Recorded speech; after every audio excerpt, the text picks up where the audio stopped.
大家好，我是李灿啊，我们又出来了啊。今天尝试一种新的形式吧，就是大家跟着我边走啊，边听我聊一些话题啊。这个其实是算是一个新的系列了，新的一个形式啊。我为什么要做这么一个新的尝试呢？其实有两点原因。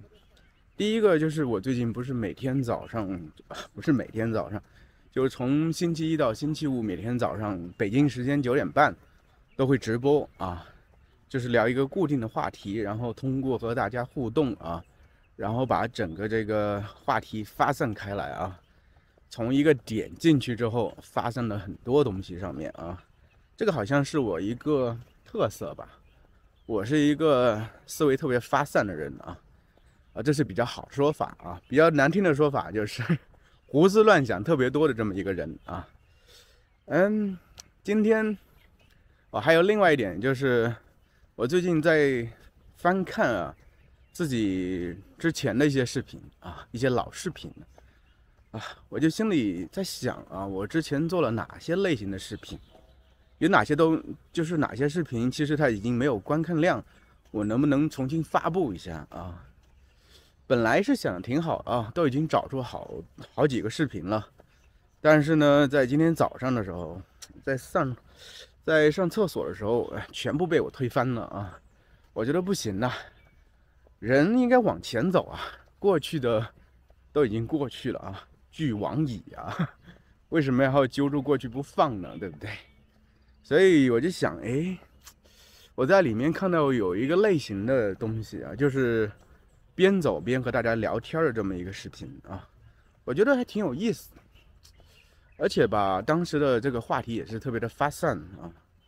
后来我就想，我能不能把我这个直播的形式啊，和我这个边走边聊的形式结合在一起，就是我边走，然后边说一些东西啊。所以，哎，就这样定了啊。我这个人就是这样，脑子里有什么想法我就去做了啊。哇，这个阳光是特别的美啊，照在身上暖洋洋的啊，甚至有点热啊。我们往这个小路上走着，我本来是打算的这个，就是一开始说个开场白啊，然后呢就是把镜头朝着前面去啊，让大家看着这个风景啊。但是我发现不知道是怎么回事啊，可能是直播做多了，脸皮变厚了啊，还是怎么地啊？我就拿着这个摄像机，我就边走边聊开，而且现在是早上7点多吧啊，这个公园里人比较少啊，还是比较自在的啊。但是就算碰到人，我觉得应该也没有什么吧。哇，一只鸟哎，我不想给你们看的。这个今天其实那咱们就回归到我一开始说的这个话题上面啊。任何视频它都需要一个话题，对不对？而且我发现这样录的话，我能看到时间啊，大概能掌握一下时间啊。我觉得有一个话题很有意思，哇，这些人还挺早的，锻炼身体啊。有个话题很有意思，就是减肥啊。因为我们很多人啊，都经历了减肥的这个喜悦啊，以及这个沮丧啊，以及最终的放弃啊。其实我觉得我已经放弃了，放弃鸟。我之前我记得有一次和笨叔他们聊天的时候，还说啊，笨叔和我啊都同时在尝试减肥啊，我们两个用的方法是不一样的。他好像采取的是这种断食法，好像是早上还中饭吃了很多，然后晚饭不吃，中间间隔很长一段时间，还是怎么样？我呢是采取的节食法啊，就是每一餐少吃一些呗啊。这个其实之前是成功过的啊，一会儿再给大家讲啊。但是呢，我发现可能随着这个年纪的增长啊，就发现这方面的意志力越来越不强了，就觉得啊，管他了，那么瘦干什么啊？最多就是在镜头面前好看一些呗啊！而且都是已经是大叔类型的人了，何必这么在乎自己的形象啊？对，而且我觉得终归啊，就是归根结底啊，就是懒啊，意志力已经不足了，而且不想为难自己啊。其实每天已经那么辛苦了，为什么要把那么多时间放在这个去纠结啊？今天重了0.1公斤啊，明天啊又瘦了0.1公斤，何必呢？对不对？何必为难自己啊？我觉得自在一些比较好吧。人嘛，无非就是这样，特别是有时候看到一些，人生中的这些惨剧啊，本来好好的，突然之间就没了，人生突然之间就中断了。这个时候就特别感慨，就觉得何必呢？好好过每一天吧，减瘦一些能怎么样？只要不是太胖就好了。所以我发现，好像冥冥之中啊，我和笨叔有一种默契在啊。发现我们两个减肥都失败了啊。我发现他最近的脸也挺圆的，我也挺圆的啊。好啊，这油菜花呀，油菜花已经败了啊，花期挺短的。之前看有些人，比如说油菜花盛开的时候，还专门跑到另外一个城市去看呢。我是完全没有这种兴致的啊。我再回看了一下自己之前做这个视频的时候，发现也出去拍个 vlog 啊，也尝试过嘛。因为你需要各个方面去突破啊，去看一下自己能做什么做得最好。但是我发现我这个人啊，有一个根深蒂固的毛病、缺点、问题也罢，怎么说都可以啊。就是我比较懒啊。你让我出去到很多地方去，到处去跑，比如说西安市挺大的啊，西安有很多这个风景旅游的这个地方啊，城市里嘛也挺多人的，对吧？也按道理的话，就是城市的建筑风格啊，和很多朋友们的国家都不一样啊，对不对？按道理是能带来一些这个新鲜的刺激感啊，但是呢，我不想啊，我太懒了，所以我发现就是做视频的话，就像做这个直播呀，对不对？我每天只是和大家说一说，我觉得挺好的，挺舒服的，而且我发现啊，之前做直播的时候就是很沮丧的地方在哪儿呢？就是人太少了啊，就没有人和我互动啊。所以那个时候一开始做直播的时候，我还有点倚仗这个 Instagram 上面的粉丝啊。最近我发现就是每天啊，大概固定时间下来之后呢，就是有些人他就来了啊，所以基本上每天都有几个互动的人，所以我这个人话是挺多的，而且我发现也是锻炼出来的。我只要有人和我互动啊，一句两句的话，我都能根据这一两句进行发散思维啊。对，发散开了，好多人在锻炼身体，在跑步，我在闲逛啊。我说到哪儿了？怎么确实发散的有点过火了啊？不过我也觉得就是这种形式是挺好的，大家就当听一个老朋友聊天呗，然后看着这个老朋友在这个就在家里啊，就在家附近的公园溜达一圈啊。这其实我比较自在的方式啊。为什么？自在的方式在于就是我不用走太远，就在家附近啊走上一圈啊。我觉得懒也懒得好吧，因为说实话啊，你说外面当然有很多新鲜刺激的东西啊，但是我觉得要通过不断的新鲜刺激的东西啊，来刺激你去学习一门语言啊，这个本身是错误的，对不对？语言就是你得不断去听啊，人们去说啊，所以我现在就给大家这么一个机会啊，全程不间断的一直在说，边走边说啊，锻炼一下你的这个听力水平啊。然后呢，看一下我是怎么做到边走边说啊。我突然发现自己还挺松弛的啊。今天早上看到一个词叫松弛感啊，我这就是挺松弛的。对面我发现人挺多的，我要不要走过去看一下？管他呢，走一走看吧。哦，刚才说到减肥这个事情啊，减肥，我是一个减肥失败人士啊。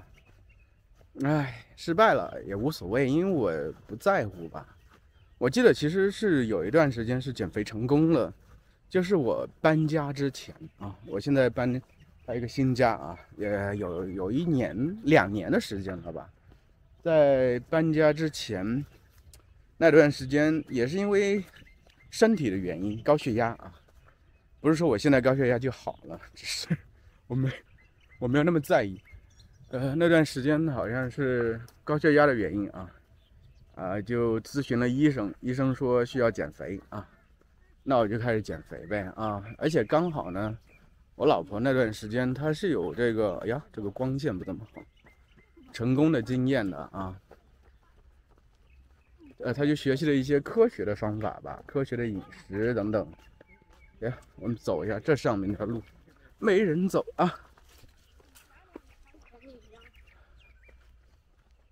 科学的方法就是科学饮食嘛。其实我发现当时减肥成功有一点，最重要就是节食吧，就是吃的少啊，管住自己的嘴啊。中国人还说迈开你的腿，管住你自己的嘴啊。我当时确实也没怎么迈开腿，但是嘴巴确实管住了。那段时间吃的，哎呀，现在回想起来可单调了啊。中午的时候基本上呢就吃的是这个鸡胸肉啊，鸡胸肉或者和一大堆菜炒，很单调啊，就是吃的嘴里都淡出鸟来了。反正那个时候可能是也确实能感受到自己瘦了啊。有兴趣的朋友可以回看一下那段时间，可能2年前吧，我的视频，我发现确实是瘦了。哎，放歌放这么响，太夸张了吧！我离开这块儿，我不希望这个声音出现在我的视频里头，原因是，万一变成了这个有版权的音乐，那可就糟了，太糟糕了。啊，我走到哪儿了？那减肥它也是人生的一个小点缀，我觉得是。有些人呢，他不需要太努力，他天生就挺瘦的，或者说身材呢比较苗条啊，对吧？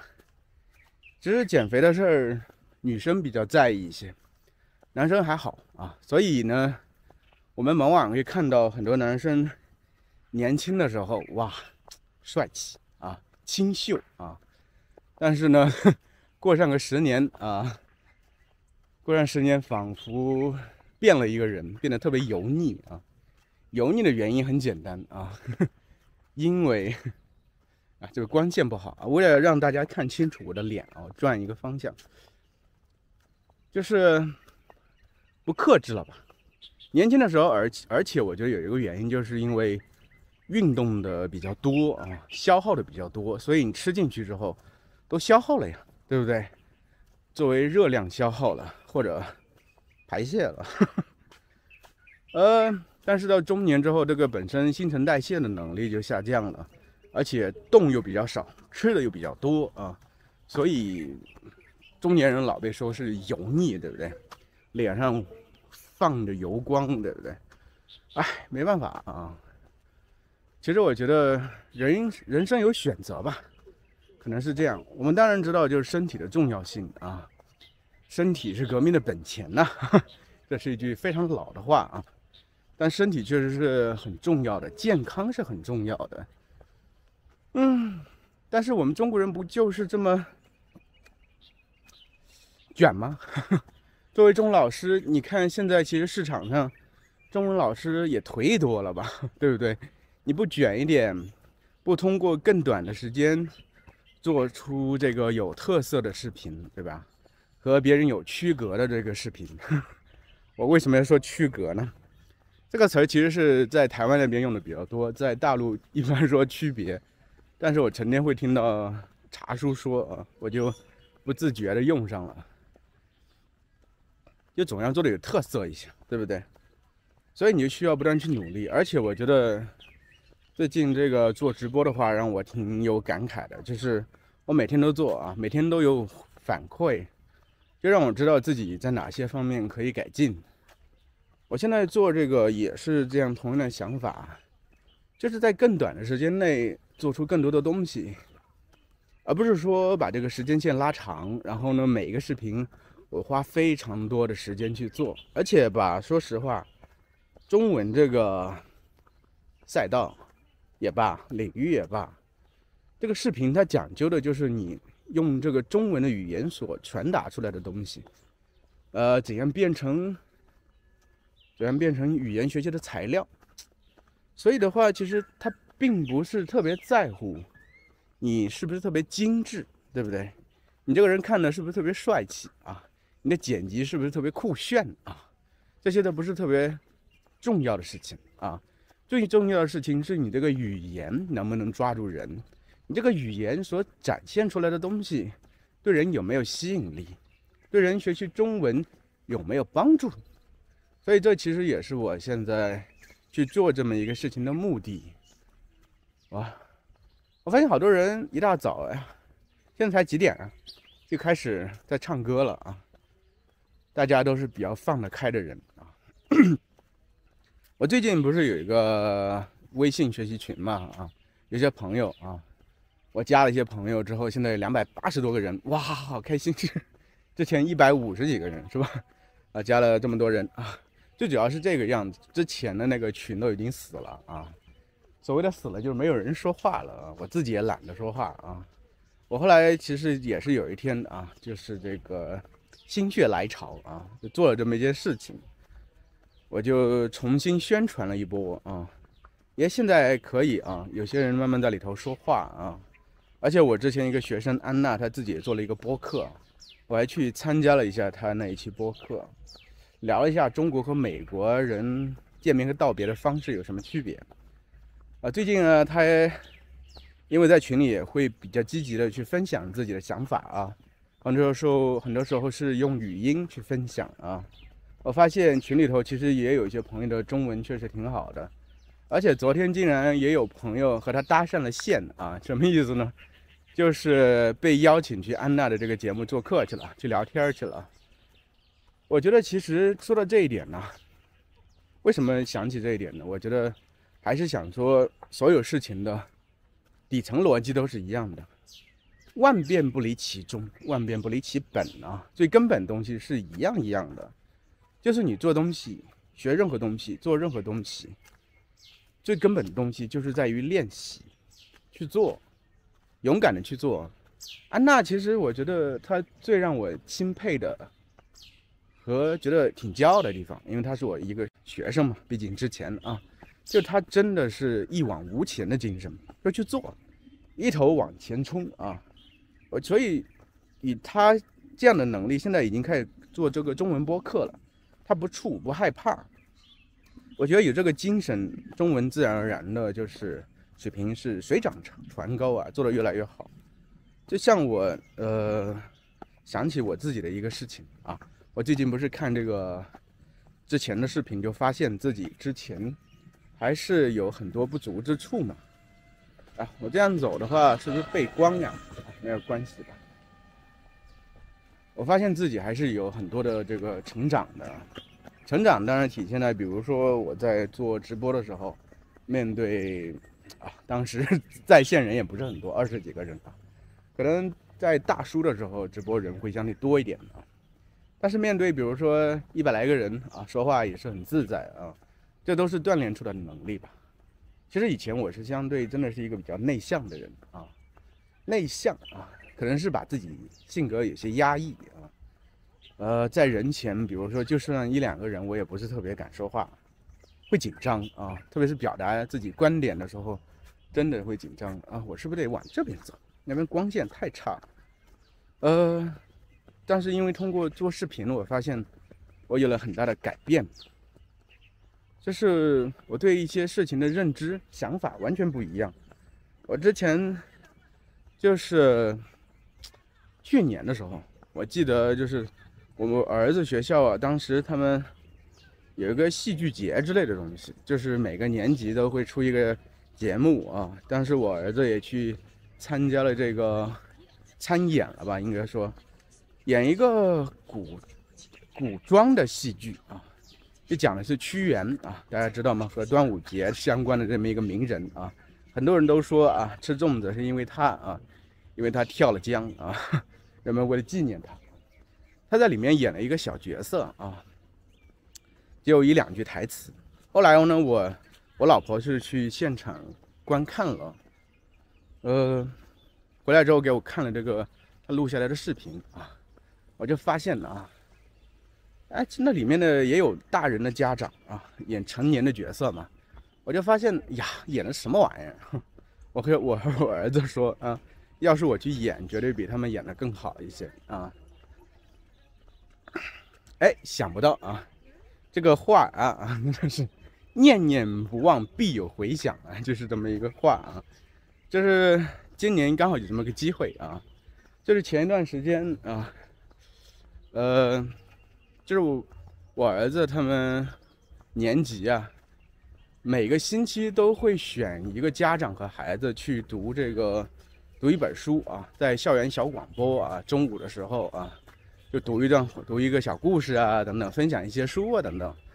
当时呢，我就和我儿子去读了一个成语故事啊，"此地无银300两"啊，当时反响特别好啊，连他们的这个副校长呢听了觉得，这2个特有才了啊，演绎的这个绘声绘色，栩栩如生，声音的这个展现特别的生动啊，有趣啊，所以啊，结果没过多久呢。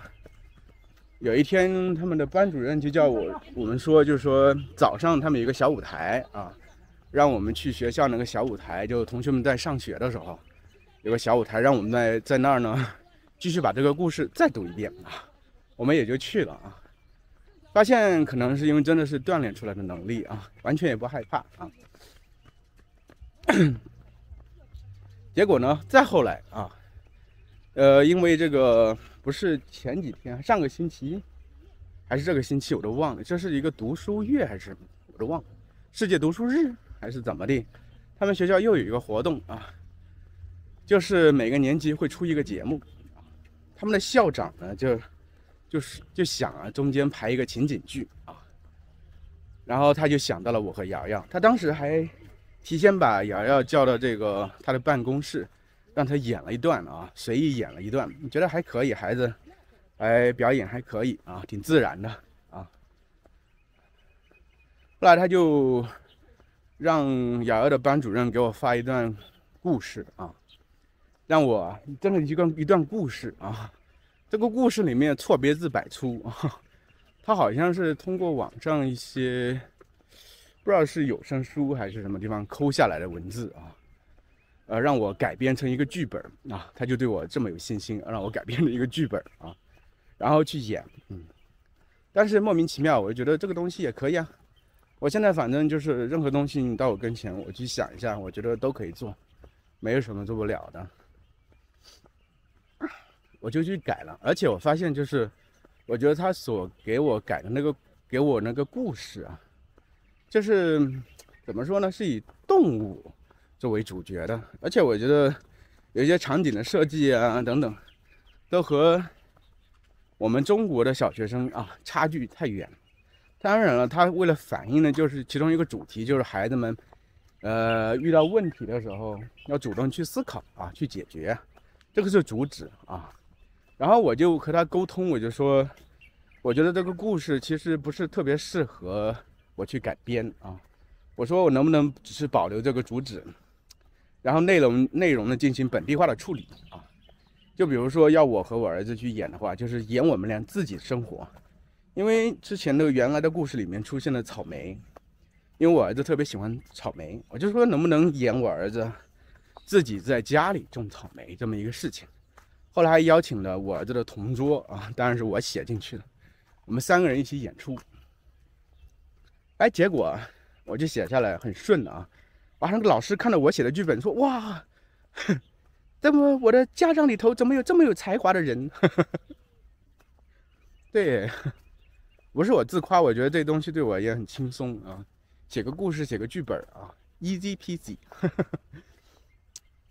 而且吧，后面演完之后排练，在学校排了几次，其实挺自在、挺自然的。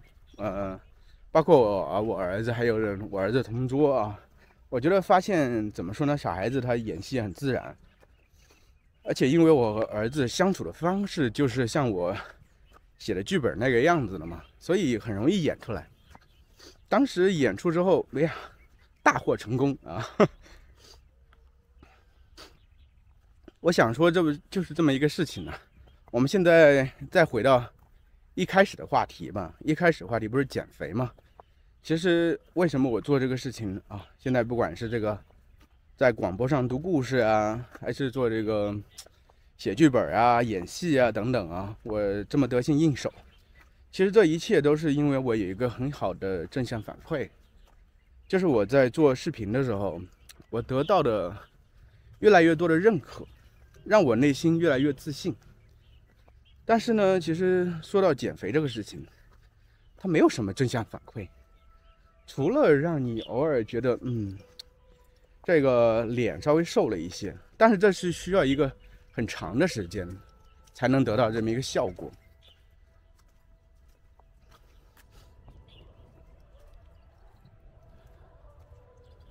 哦，背景好吵，我为什么要走到这里来？所以就是很容易放弃的原因就在这块儿，它的反馈太慢了。就是你做，比如说每天都吃很少，最终能得到的结果，它需要一个很长时间才能得到。这样的话，人其实很容易就没有动力啊。所以其实我觉得9个减肥的所以我觉得10个减肥的9个都失败的原因就在这儿啊，没有一个很及时的反馈。但比如说你去做视频等等，你发布了，你快速的发布，对不对？很快就有人了，人呢会给你点赞啊，会给你评论啊，然后你这个前进的动力就能比较快的得到。所以这个点其实我觉得一里通万里彻吧，这也是茶叔告诉我的一句话。真的就是你这个做得好了之后，自然而然的。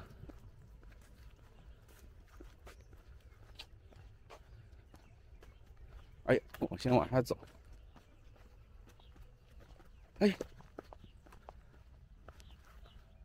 太丑了，哦，已经看不到我了，太黑了。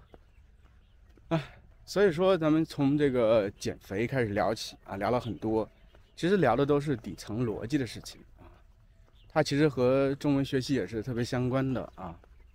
大家的话可以好好想一下，为什么我现在取得的成就是这个样子？我特指在中文学习上，为什么现在只能达到这个水平啊？你的正向反馈是不是太少了？因为正向反馈少，所以你的这个动力不足啊，对不对？啊，不知不觉间呢，已经走了这么久了，对不对？啊，那么今天啊，就迎着阳光啊，对，迎着阳光啊，刚才太暗了啊，已经看不到我了。迎着阳光和大家说再见啊，下次再见了，拜拜了。